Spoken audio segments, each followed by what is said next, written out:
No Twitter, no Facebook, no Snapchat. I love it.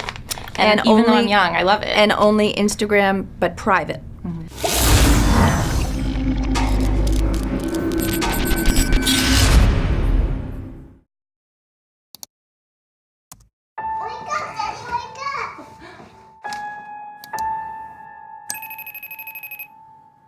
Hey, Dad. Hey, sweetheart. Where are you? Study group. Gonna go all night. Oh, one more thing. I want to Hi, know Dad. about the final you took today.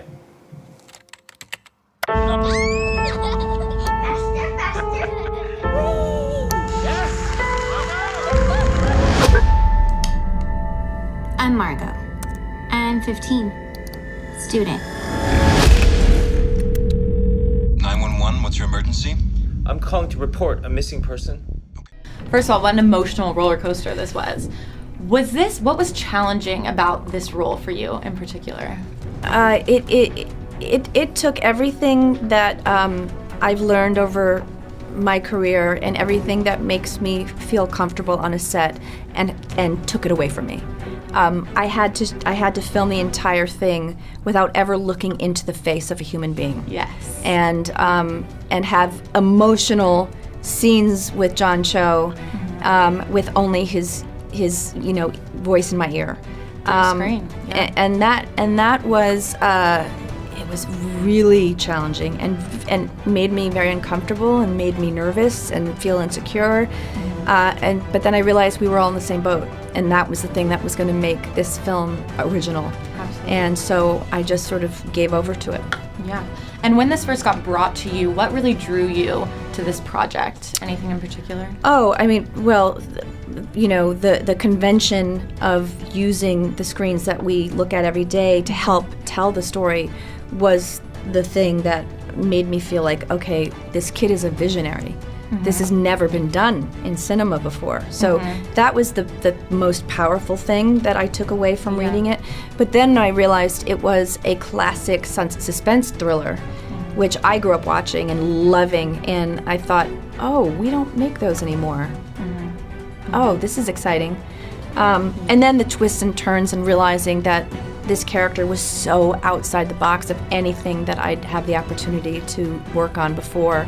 It felt like a challenge that I was really grateful to, Definitely. It was for me, as an audience member, it was one of those films where I left and I was like, this is why I want to do what I want to do, because I want to talk about films like this, Wow. So groundbreaking. I was like, I had the chills throughout the entire thing.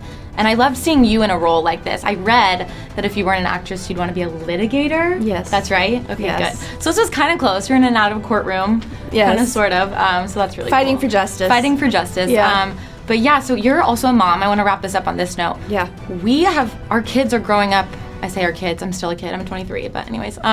We're growing up in this social media, digital age. Your son is 14? Correct. Okay, what are some of the things rules you have with him when it comes to social media and those boundaries? No Twitter, no Facebook, no Snapchat. I love it. And even though I'm young, I love it. And only Instagram, but private. And the rule is that it's not his phone, it's my phone.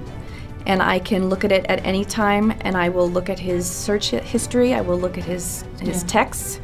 I will look who's following him on Instagram and he's following to make sure that definitely. So strict Yeah. rules there. Yeah. And I want to wrap this up with, what do you really want parents and teens to take away from this movie?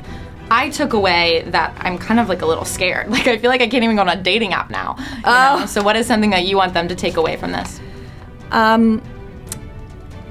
That we, that parents' love for children is something that we can't underestimate, and that we can never monitor them and keep every minute of every day. Absolutely. I know my daughter. This is her keychain. She's my best friend. You broke his jaw! I know my daughter. I'm trying to help you find my daughter! I didn't know her. I didn't know my daughter.